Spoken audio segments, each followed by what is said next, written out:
Good evening and welcome to the sixth and final episode in this series, Fighting Crime, discussing solutions to crime and violence, live on VOB 92.9 FM and Hot 95.3 FM. I'm your host, Scott Le Roc. Our producer this evening, as usual, is Mr. Dennis Johnson. And we have in studio with me my co-host this evening, Melissa Savoury-Gittens. How are you doing, Melissa? I am doing well. How are you? I am cool. It's been a few weeks, but the conversation has been going on, and I'm pretty sure you've been listening. Definitely. We have some recurring topics, a good few of them, and I'm pretty sure you're going to tackle all of them this evening. That is the plan. So thanks for having me once again. And like you said, over the last 5 weeks, you would have heard about a number of crimes that persons would have committed. Up to today, we had a serious one. Up to today, we see that. And we would have also heard some solutions, parenting programs, education reform, justice reform, and persons would have had some questions that were left unanswered. So I'm hoping that this evening we can finalize everything and answer all of those unanswered questions. All right, so tonight we're dealing solutions then. Solutions. Where is the church? What are they doing? What alternatives are available to persons who are past criminals? And how can we solve conflict without violence? Right. Conflict resolution, something that needs to be taught. So this evening, as we bring on this curtain, we seek to answer those questions and to leave persons with a means of help, either to get help for yourself or to help someone who may need that help. Right. So this evening we have some guests with us. And we have Dr. Kenroy Burke. We also have Dr. Ronald Chase. So all the doctors are not the doctors as you may know them, but Dr. Kenroy is the administrative bishop of the New Testament Church of God. He's the senior pastor of Kingdom Empowerment New Testament Church. And he's a certified coach, mentor, trainer, teacher, and with the John Maxwell team. He's a trained counselor and he's a director of training at by MAP. Right. So we have Dr. Kenroy Burke. In studio with us, we also have the power of choice man, none other than Errol Griffith. And Errol will introduce himself to us, as well as Dr. Ronald Chase, a psychiatrist, young person in general. He would also tell us all about himself as we get started. All right, we want to hear from you this evening as well. When I say you, I mean you. Yes, you listening right there. You can hit us up via WhatsApp 266-4862, or you can give us a call at 434-1790. Now, Melissa, you know how this hour behaves. So let's get moving. Who's going to go first? Dr. Ronald Chase, can you tell us all about yourself? And can you answer any of those questions that I just put out there? Surely, good night. Thank you for having me for the penultimate show. Now, as you said, I'm a young person. I'd like to think so. I'm a psychiatrist. I work at the psychiatric hospital. I have a special interest in addiction rehabilitation. So I also do some volunteer work with the Substance Abuse Foundation, the National Council of Substance Abuse.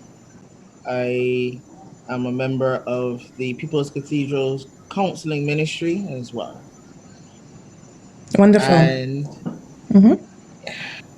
at work and even in my volunteer work, I see a recurring theme. You brought it up earlier in terms of conflict resolution. Where in my experience, I've realized that we have in our youth and even sometimes in our adults as well, an issue with expressing our emotions, regulating our emotions and expressing our emotions. Because we can't manage conflict unless we can first regulate how we feel, manage our anger, because we're human beings, so we can be happy, sad, angry, anxious, disappointed at some point in our life. But it is how we manage and regulate our emotions. Right? Thank you so much. And so yes, Pastor. Yeah, thank you. Over to you, Errol. Hi, good evening, everyone, and God bless you all. I'm Errol Griffith, and we've dedicated ourselves to the teaching of what is now known as the power of choice. It really is about realizing that every thought, every word, every action. And what he was just speaking of, every feeling is a choice. And so if I leverage off what was said just now, is that we believe that beyond managing emotions is about managing our thinking, managing our minds. And too many people do not recognize that as tough as it is, our lives change when we manage our minds. So how do we manage our minds? A couple of things. Let's go with one of the fundamental teachings is that the only person that in this world that Errol Griffith can control is Errol Griffith. That goes for Melissa, that goes for Dennis, that goes for every single one of us. And we can only control ourselves. And then on the flip side, therefore, if each of us can only control ourselves, it also therefore means that no one can control us. And we can't control anyone else. And only when people come to that realization of who or what they cannot control. And I repeat it again for emphasis. We can only control ourselves, we can't control anybody else.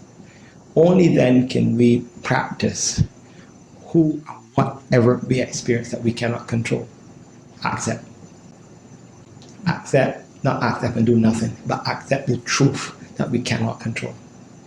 And I suggest that any situation, any circumstance that any of us just come to a point of realizing, no, something I can't control he, she, or it. A sense of peace comes over. Right. And out of that peace, we can then have the clarity of mind to then make the best response Possible. And so the fundamental is, and I know I repeat myself, really stopping and realizing who and what in life we can control, who and what in life we cannot control. Accept as quickly as possible, even immediately, everyone and everything that we cannot control. And then we can move on from there. Experience peace. And then be able then to respond, whether in thought, word, or action, to anyone or anything from that place of peace. Okay, thank you very much. Dr. Kenroy, can you tell us, where is the church and what is the church doing? I think I have to ask, where is Dr. Kenroy? It seems that way. Oh, he's there. Good evening, my friends, and good evening to all the listeners. He is very much right here, very much a part of the program, and thank you very much for having me. Where is the church? That's a question that we hear almost. It rolls off of people's tongue, almost automatic. Where is the church? I think that has been the go-to for many years. If there's crime and violence, where's the church? If there is, you name it, whatever it is, where is the church? Interestingly, I don't think that we ask ourselves the question when we are looking at forming the behaviors that get us where we are. So we don't include the church when we are trying to form behaviors. But obviously, we know that we are oftentimes looking to include the church when there is a need now for reform. Oftentimes, when the horse has already bolted. I would want to believe, Melissa and the gentleman who are with me, that the church is very much involved. But I want to also believe that the church is as involved as she is allowed to be. Because we are now seeing, unfortunately, the fruit of an unchurched generation. What am I saying? A generation that parents never thought it necessary to take children to church. This generation, lots of these children have never gone to church. The former generations would say they had to go to church Sunday morning, Sunday evening, sometimes twice. They had to go to church during the week. They had to go on Saturdays. They will probably say that they were over church. This generation is now an unchurched generation, a generation that any kind of relationship with God is a lot more difficult because the opportunities are fewer when it comes to that formal setting. Can I ask you something quickly, Dr. Burke? I hope so. Right. So what you're saying is a lot of people my age, which is like mid-30s, late 30s, committing these serious offenses involved in the crime and violence that we're discussing this evening. People my age range, most of them that I know had to go to church like every Sunday, like you said. But you see, the problem is this: that person's your age range. But if we look carefully, we have a plenty teenagers now who are carrying out these crimes. If you look, you're going to see that the age range now of those persons who are carrying out these crimes are between 19, largely between 19 and 24. Mm-hmm. So I want to say that you might be considered old. Yeah, I get that feeling sometimes for sure. Very much so. But my question is still, how relevant is the church in these times? Because people have access to all sorts of information, all sorts of different theories and things. So some might say people's minds are more open. From your perspective, it might seem like people are turning their back on God and their minds are more close to God. But others might argue, well, people are just more open to different things. So the church are really saying, I know. And unfortunately, this is where we always find ourselves, where we recognize that there is a relevance in the church. So the question is always asked, where is the church? Because no matter what happens, the church will never lose her relevance.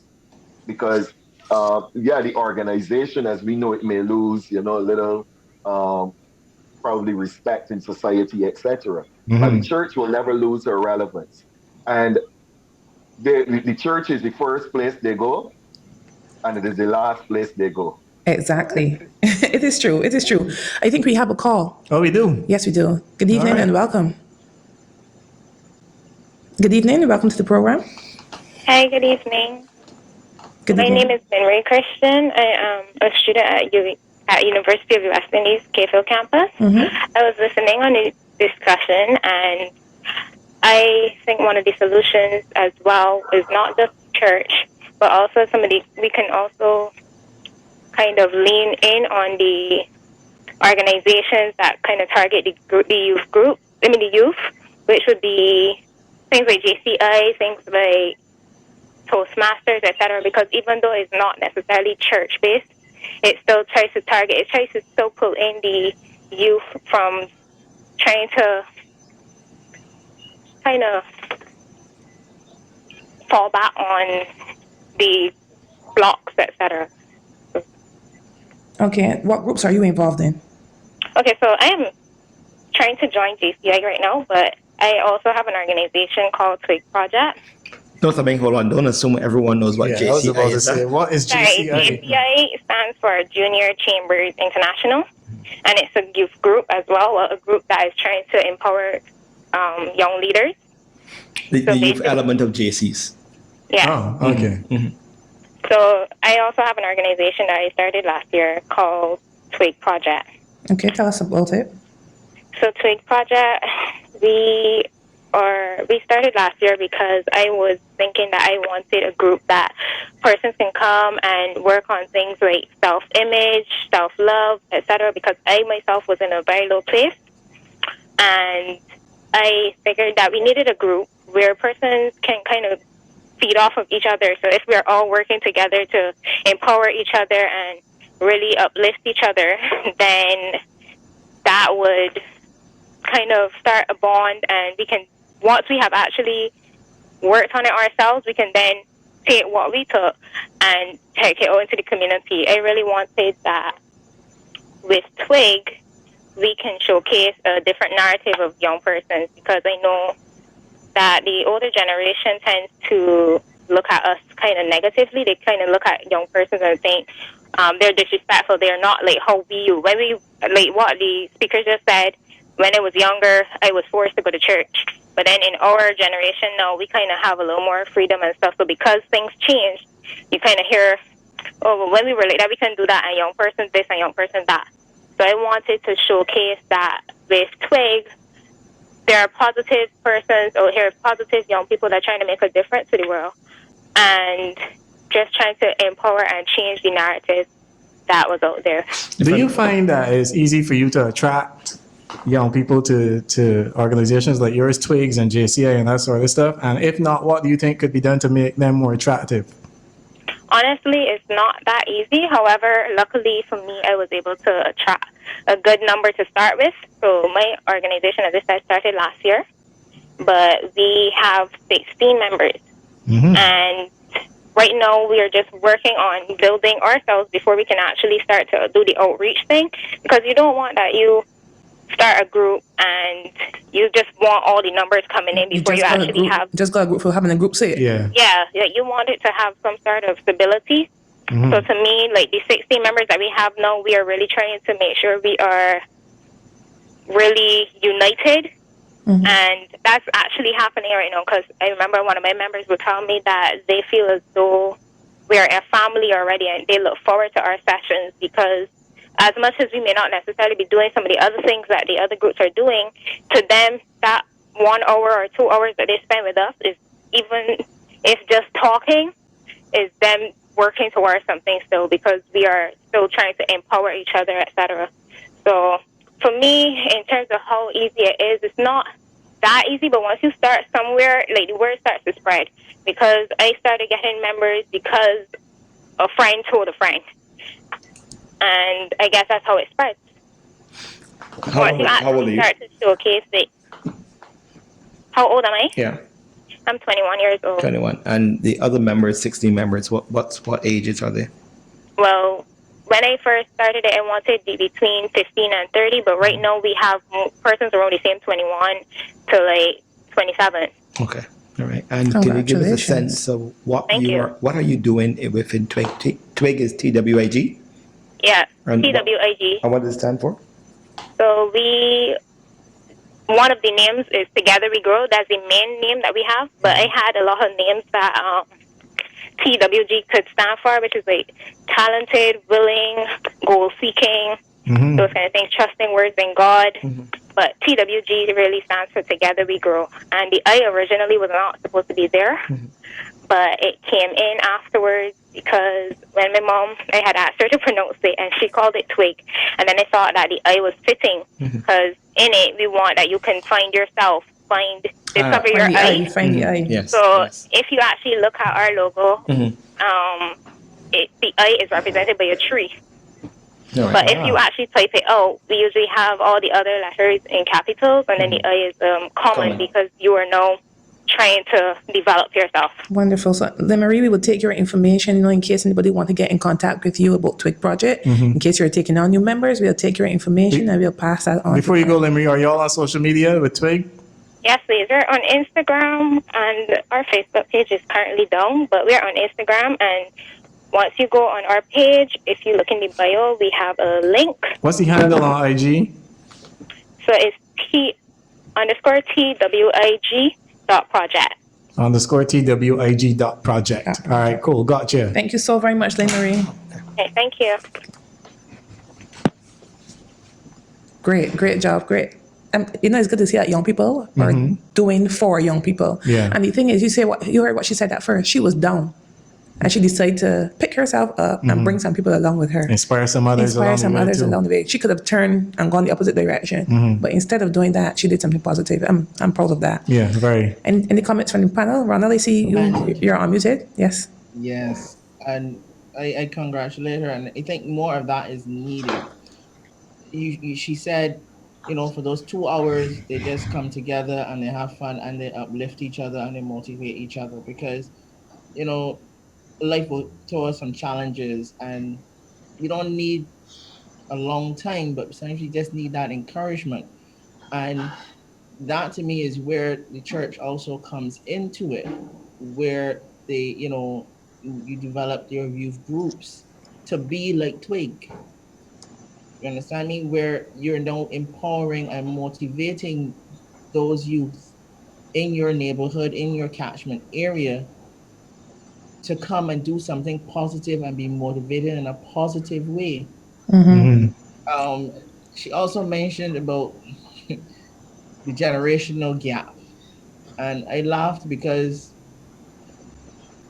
when I was 21 and stuff, we made the same comments that she made about our parents. I know we are our parents. Oh gosh. Oh, there. Yes, and I think we need to remember that and learn from it and go back. You know, things are not to always stay stagnant. Things should evolve and always keep themselves evolving for the betterment, not just devolving, but evolving, improving on a model. Yes, we went to Sunday school. Some of us were for, some of us went, whatever.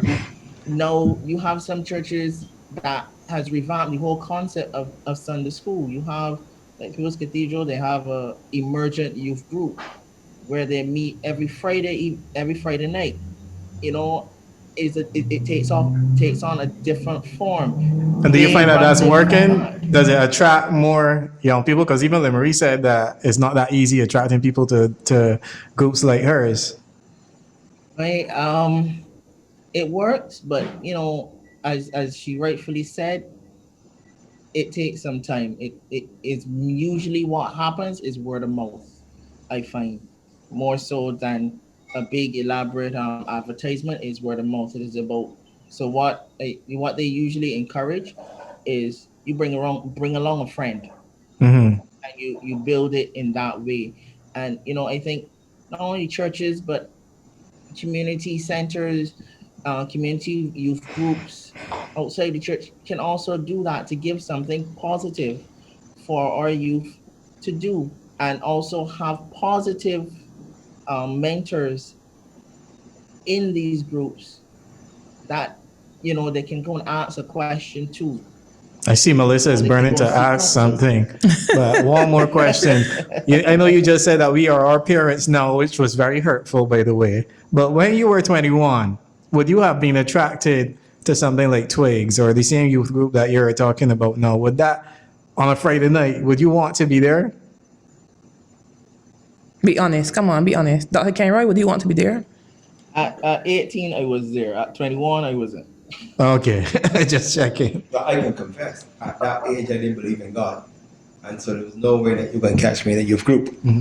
But I just share my whole experience. So I kind of understand why a lot of people don't want to be in the things of the church. But I and Dr. Kenroy, I really feel that the challenge for us who are believers and who are within what we call the church is to be able to reach people where they are without compromising the word of God, but speak it in a way that it can relate to that person at the time. the target group. Okay. And with the power of choice, when we took it into schools, we started off by trying to put banners up in classrooms and in halls where students can see them and the messages could resonate. Right.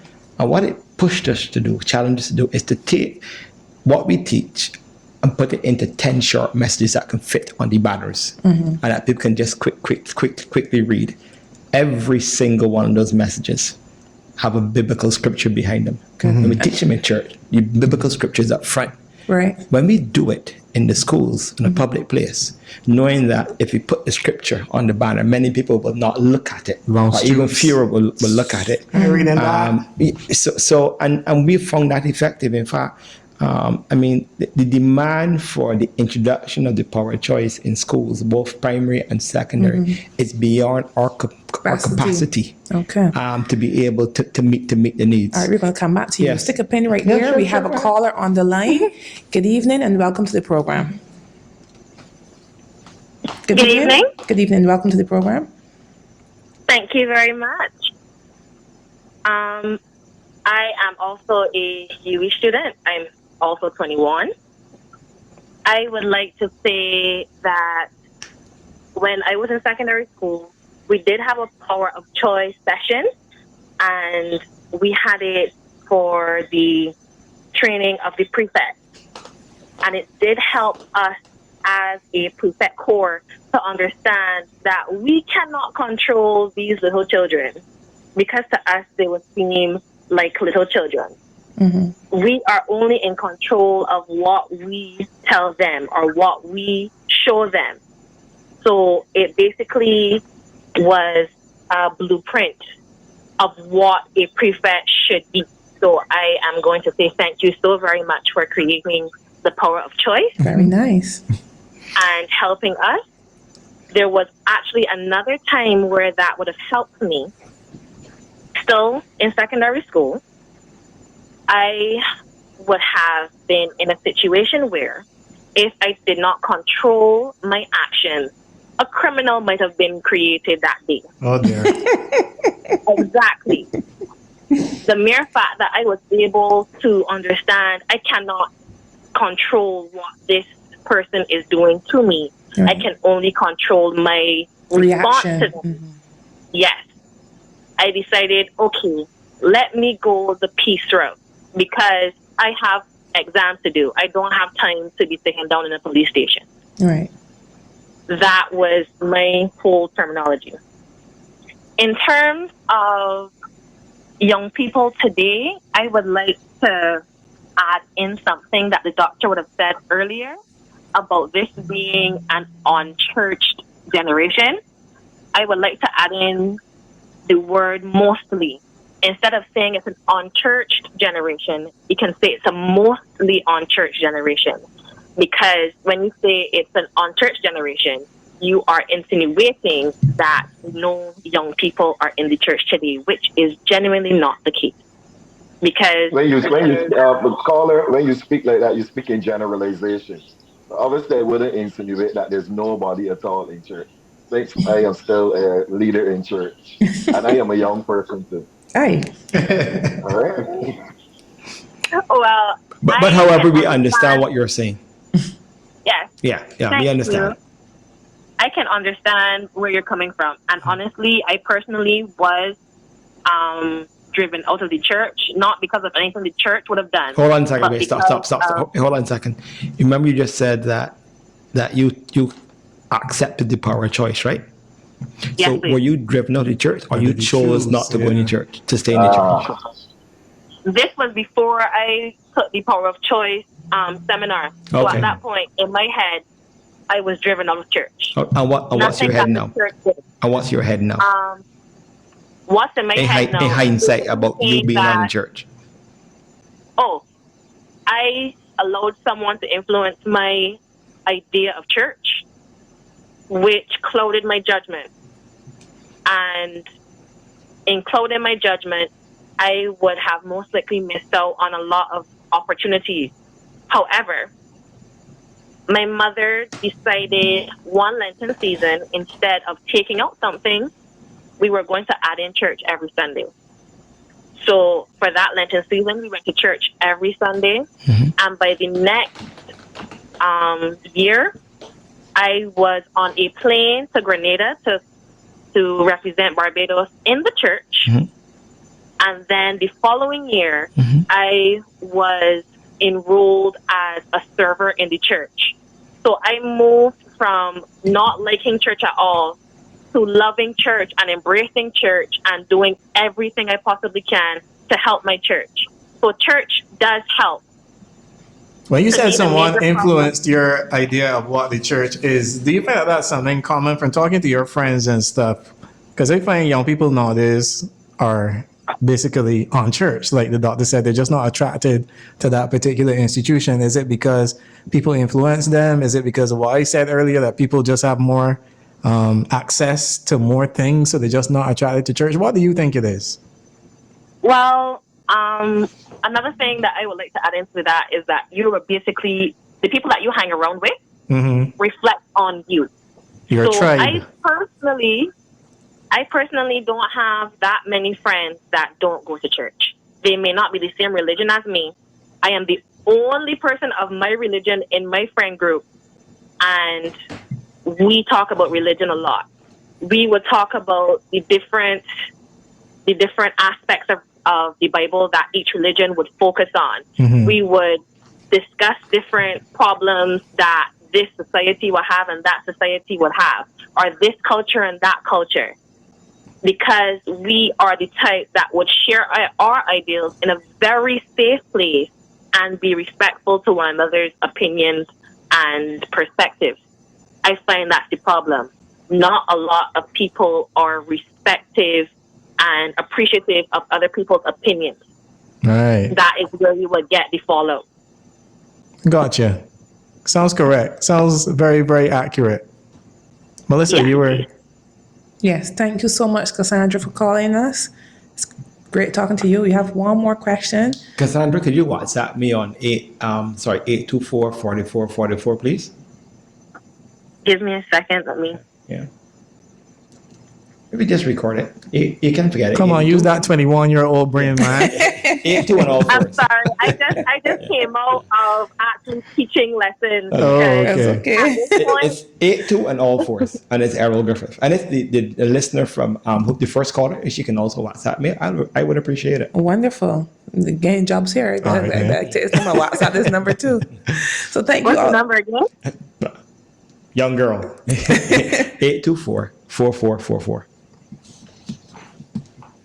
Okay, thank you. And thanks for calling and sharing it.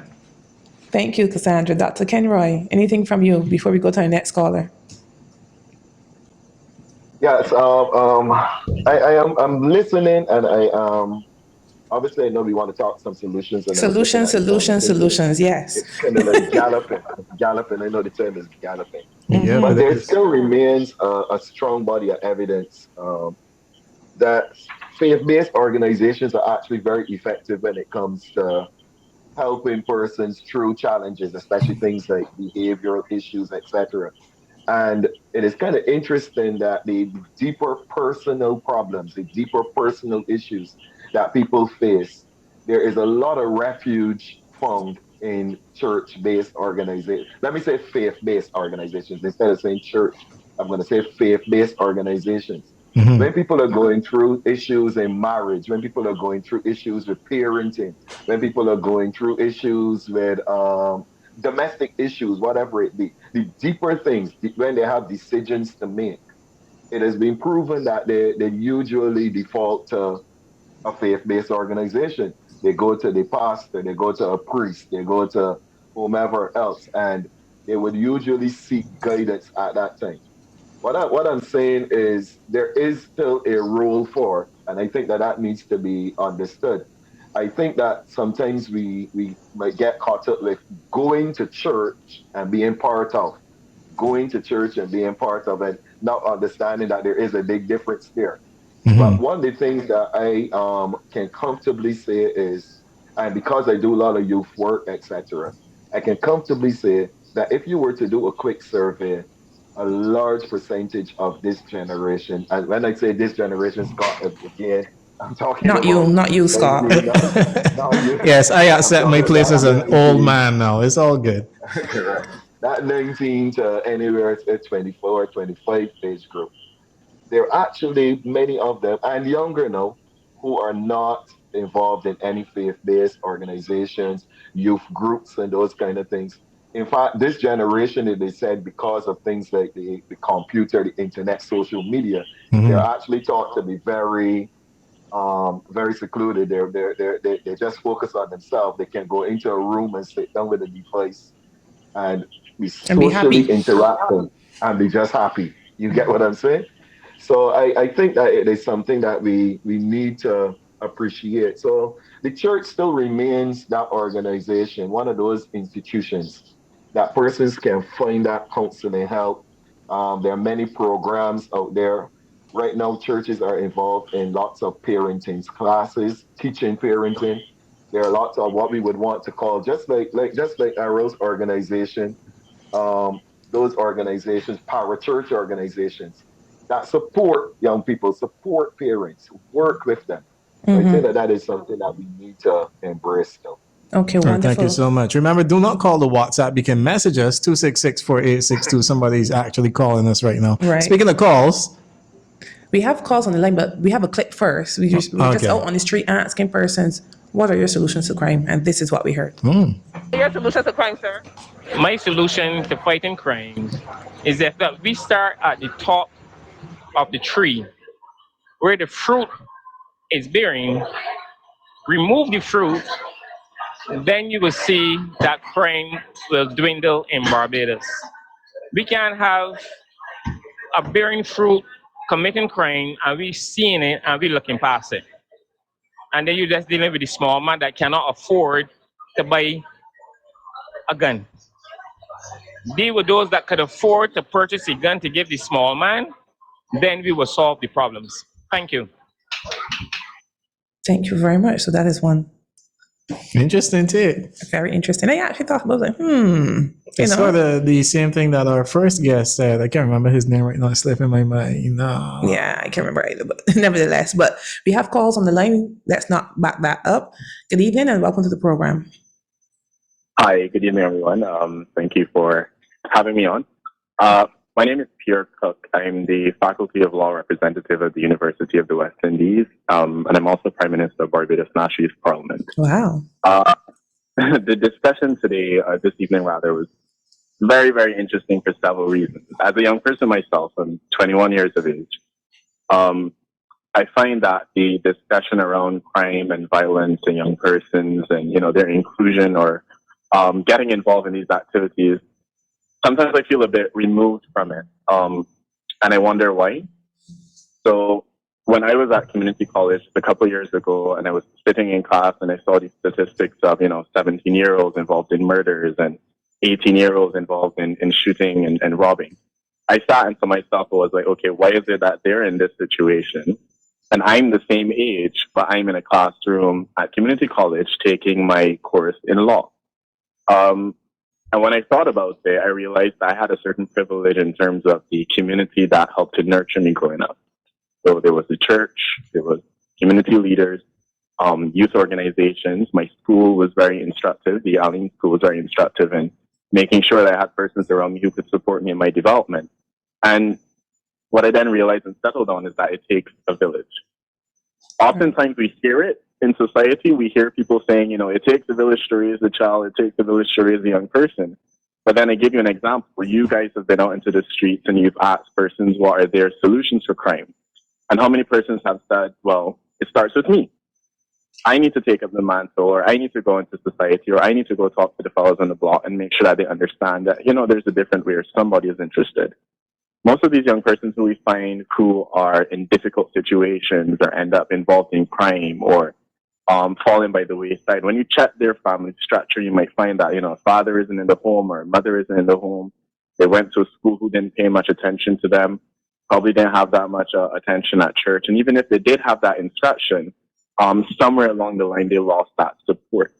So the conversation around the solutions to crime or the solutions to violence has to start with the village taking up their role again in helping to raise children and helping to instill, proper values about, how to solve conflict, how to deal with difficult situations.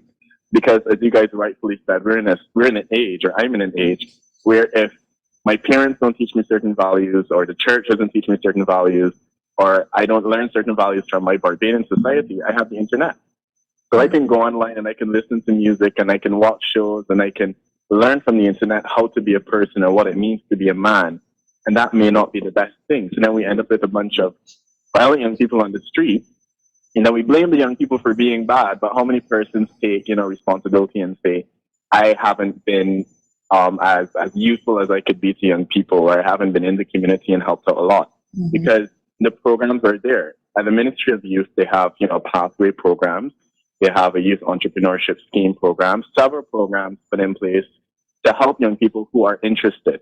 And they have, the youth commissioners and youth development officers who go out into the community and speak to these people as well. But what we need, what I think is needed wider in Barbados and maybe across the region, is that sense of a village, that mentality of, I see a child on the wayside, I can talk to them. Parental training. And the church is very instructive and important too. And for those persons who are not interested in church, there are other organizations and groups that can help you, but you just have to be willing. You just have to want to change or assist or lend some support. Right. I think that's where we need some of that conversation. Do you have any of those groups that you can recommend to us? Yeah. We're compiling a list. Mm-hmm. Go ahead. Yeah. So in terms of youth organizations that can support young persons or help them to get involved, the one volunteer organization I know of is the United Youth Leaders of Barbados, who work very strategically in helping young persons to get involved in volunteer activities, give back hours. I think they meet on Sundays. Well, with the COVID situation, things have changed a bit. But they meet and they plan programs to help young persons. Barbados National Youth Parliament is also another organization that persons can get involved in. Pierre, Yep. do you think that the men on the block can go and join these organizations, Pierre? Well, I take Think about it point. real hard. Tell me really, Pierre. Yeah. Tell me the honest I to take God that truth. point. I take that point, and there are different categories of groups for different persons. Right. So I know the fellas on the block ain't looking at youth parliament or UILB because that's. So how do we get them? How do we get these men, these guys, these young people from off the blocks and being productive? Okay, good. What's your solution to that? I mentioned the Ministry of Youth. But I'm not going to go to them. Are they going to come to me? Yeah, that's the thing. They have a very, very, very valuable resource team of persons who go out into the community. I help with the youth program, and part of your role is actually to go out into the community and put together sports programs and entrepreneurship programs and help persons with CV writing. So we meet them where they're at. You go and you have the conversations. And you don't come into me. Blog. You don't come into me highty-tighty and that kind of thing. You know. No. But listen, I might be one of the persons who speak a little more proper than the others. Okay. Or a little more. Of course, as Prime Minister, you should. All right, then you should. Please do. As Prime Minister, you should. Come on. But when we go out into the blocks or those areas, you try to make yourself as relatable as possible. And I always tell myself, I'm a young person too. And had it not been for the group and support that I had, I might have been in the same situation. Exactly. So we always go out there with an approach of, I'm no better than you. I'm no different from you. I might have different opportunities, yes, but I want to see how I can help you or we can support you. And the good thing about it is that when we go out there, it's always with, trained people who have their background in social work. And there's always a program that we can point them to. If it's sports, we have a sports program. If they want a job, we have an employment program. If they want to learn skills, we have a skills program. So there are those support mechanisms there. What we do need is some support in, if we can't meet them, ask in person to help them to meet us. And the community, again, taking up their role as the village to raise the children and raise the young people. Wonderful. We're not all lost. All right. We're not all lost. There's still some hope. Thank you so very much. We have another caller. We're going to go right into that next caller. Thank you, Pierre. Oh. Good evening. Welcome to the program. Yeah. I am a very strong church person, let me put it that way. There are two texts that I would like your group to look at. One, except the Lord buildeth the city, they labor in vain that build it. Except the Lord watcheth the city, the watchman waketh but in vain. Think of that. Then the other text, Christ says, the thief cometh not but for to steal, to kill, to destroy. I am come that ye may have life and have it more abundantly. In all your discussion, could you think of those two texts? Thank you very much. We will. Thank you very much for sharing. It's already 15 minutes after 7 o'clock. I have one message and another call coming out. Let me read this WhatsApp quickly. Every generation that comes is better than the last generation. However, the first 7 years in a kid's life are the most important. The fathers have to take responsibility for their kids. Barbados should have a zero tolerance policy for domestic violence. Until you address that elephant in the room, nothing will change. All right, let's head to the phone lines. Good evening. Welcome to the show. Hi, good evening. I was listening to the program, and as I will agree with Pierre, very interesting stuff has been shared. And first, let me just introduce myself. My name is Russell Blackman. I am the Works Arts Director, People's Cathedral, creative, and all around lover of God. Do you have us on speaker? Pardon me? You sound a little far away, so I was asking if you have us on speaker phone. Oh, I did have you on speaker. All right, a lot clearer now. Okay, great. And so I just been listening to the program and hearing everything that's been said.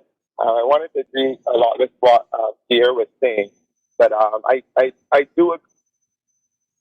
7 years of a social life are some formative, and with that, it really we have to look at our socialization and what's happening in the community, what's happening around us.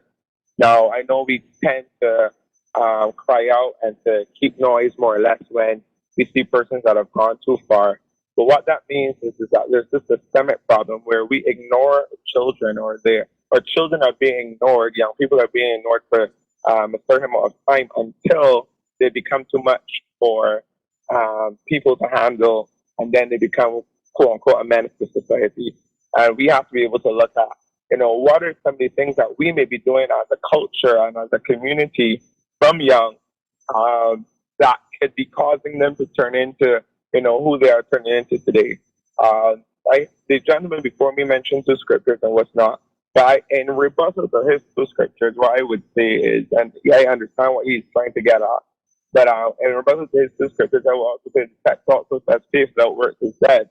And so we can talk a good talk, but if we're not willing to put in the work, then there is a problem. And so I really would, for me, pushing mentorship is really, really key. If we want to talk to guys on the block, I know that there are several adult males that were on the block that aren't anymore, that decided to change their lives around. They could be the head ones going and mentoring and speaking to those that are currently on the block as well, as it relates to children coming up. What is fed to them, whether it's through the speech of their parents, what they're watching, things that they're being exposed to, all of those things can help to impact their life all around. So those are some of the things based on what everybody was saying that was jumping out at me so far. There's more I could say, but I'll just, yeah. Somebody says, good evening. You're referring to the block like it's the worst thing. The block is not a terrible place. I grew up on the block. Let me just finish reading it. I grew up on the block. I still go on the block, and I consider myself to be a respectable person in society. It all comes down to what one of your panelists said, the power of choice.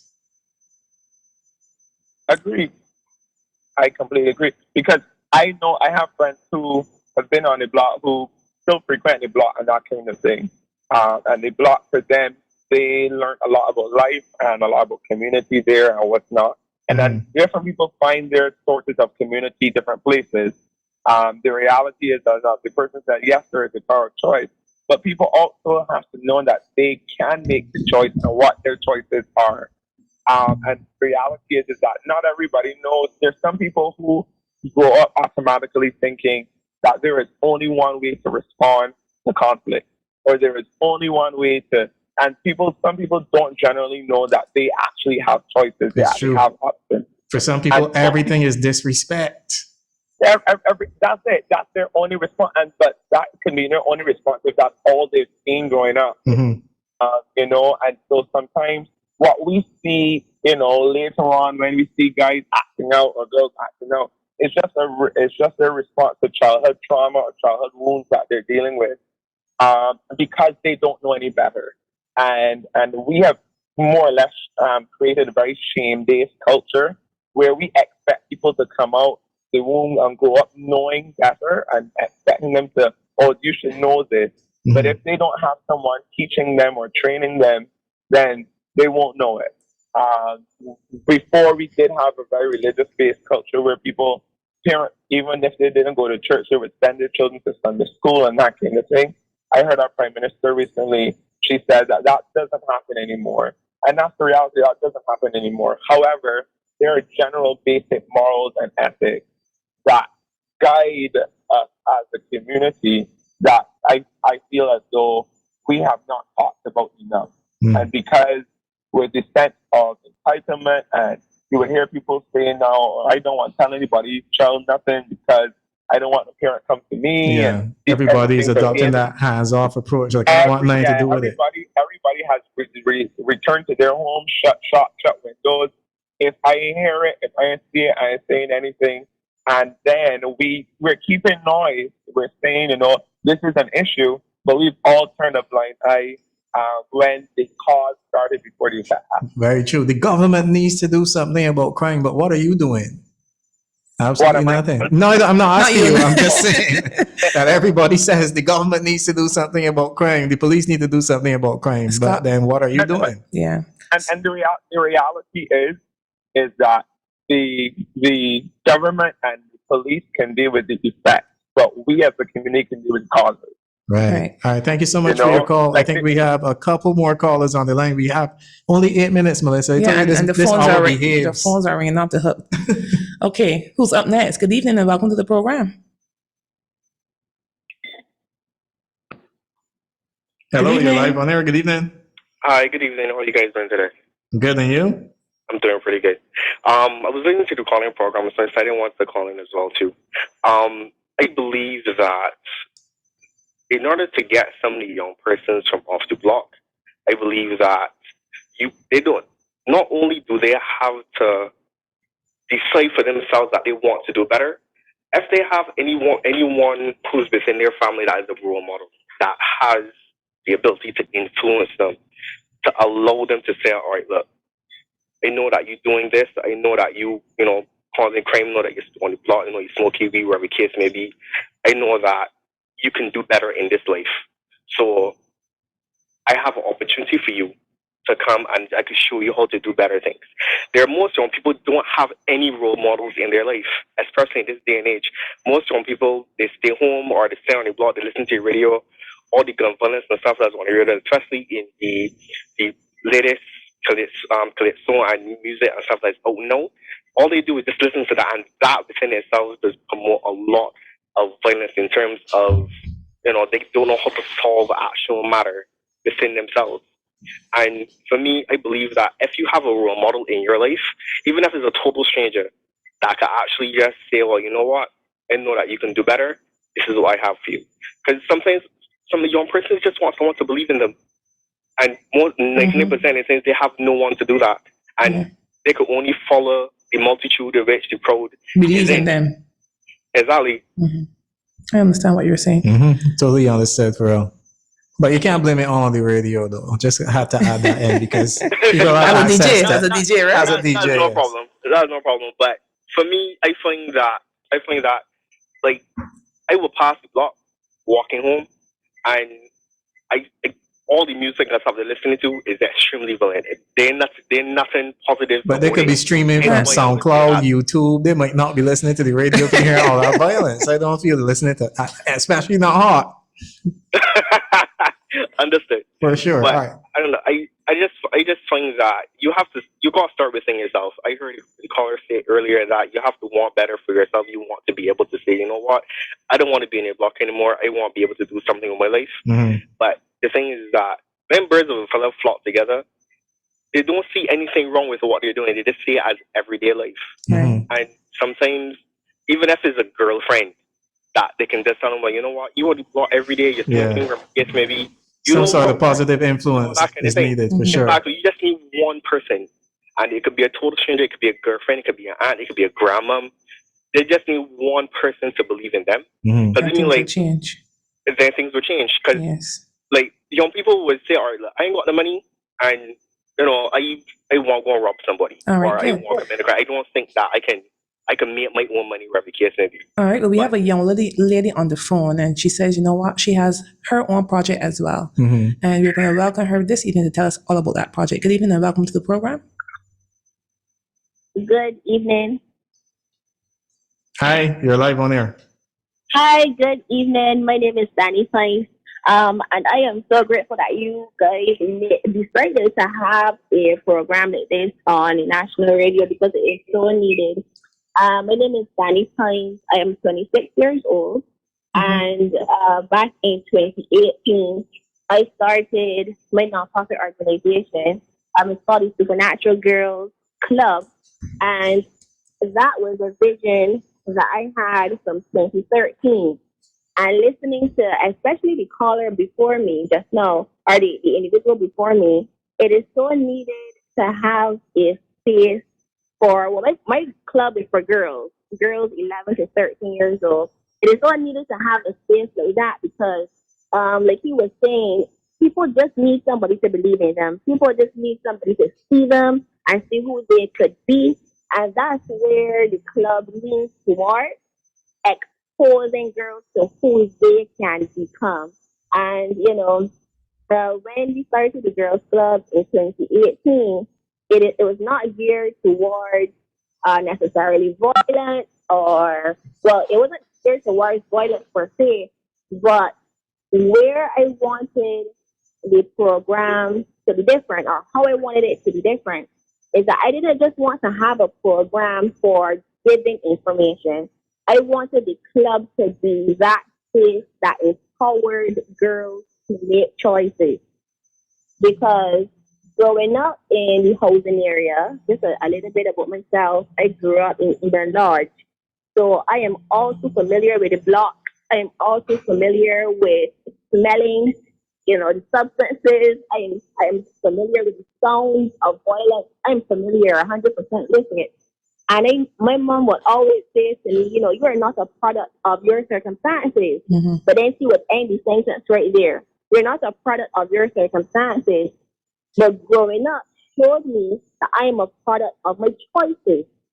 Very good. And sometimes we just know we know that we can have the choice, or we know to say no to certain things, but we don't necessarily know what to say yes to.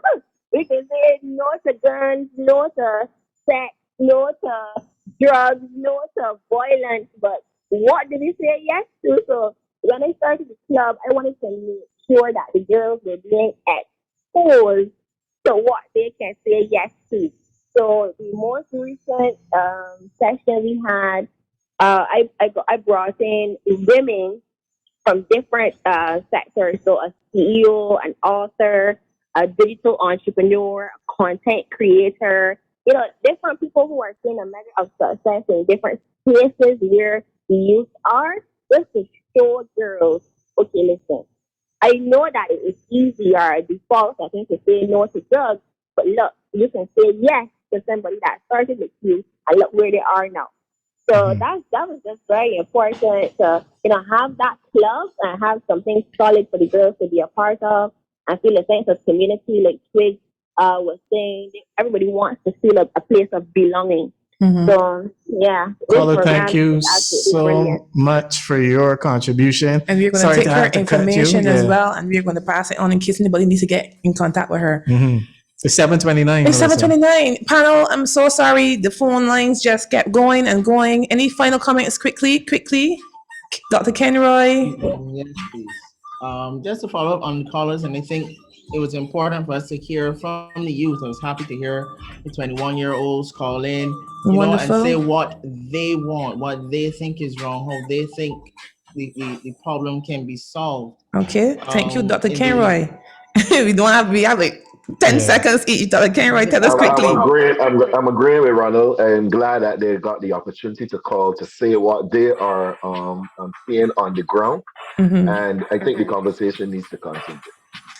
Errol, quickly. The thought is that everybody knows social distance, sanitize, and what's the third one? The power of choice. No, it's talking about COVID. Okay. So physical distance. Uh-huh. Go ahead. What are the three? Wash your hands, wear a mask. Wear a mask, yeah? Right. Mm-hmm. It's about time that we get principles that we want to promote for the changing of the character of our country. Mm-hmm. The same way that we got 3 for COVID. And they're stuck in your head. And stuck in your head. Mm-hmm. Let's get some that are nationally for character building. Wonderful. Right. We're going to take note of that. And remember, Pierre said it takes a village to raise a child. Russell, he said mentorship. We have all these other programs happening. Just contact the station. We have the information here for you if you need it to get involved in these groups. Just do it. All right, cool. Thank you so much, Melissa. And thanks to all of our co-hosts. Big ups to our producer, Mr. Dennis Johnson. Final episode. So many calls, but it was a good one. I'm your host, Scott Le Roc, saying good night. This is the last time for Fighting Crime, discussing solutions to crime and violence. Got to thank you guys for putting together a definitely enjoyable series of Wednesdays. It's been 6. They went quickly, and I certainly enjoyed sitting in the chair as the producer and listening to what I call Generation Next, because as I ride out into the sunset, it's all over to you guys. Thanks a lot. Job well done.